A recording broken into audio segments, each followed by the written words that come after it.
All right, taking a look at our Epson Photo 1400. One of the problems we're running into is when we go to start it up, we're getting this carriage that's coming across and it's like starting up and then it just starts this terrible screeching sound. So here's what we found.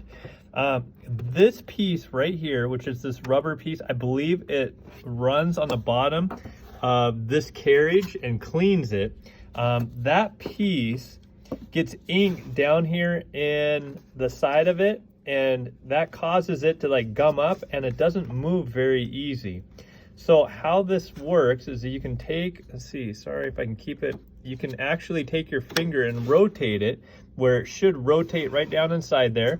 And then I can also take my finger, right, and there's a little knob right there, and I can take and flick it back up.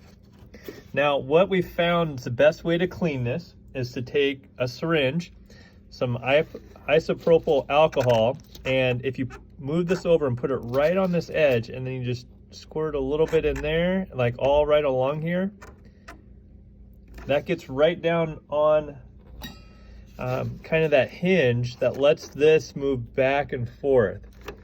So we want to kind of like loosen it up a little bit, and I'm going to take my finger and push it all the way forward and then rotate it all the way back just to help loosen up any ink, any dried ink that's in there.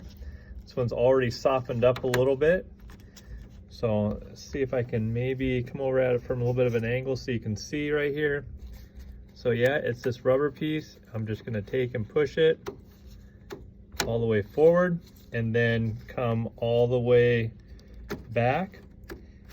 And then what we found is then to take that, lay it all the way down flat, and once you've kind of got all that crummy ink kind of worked out of there, and then when you go to start this and push the button on the side, that carriage is going to move all the way over, and it should then start to kind of go through the startup process and be all right.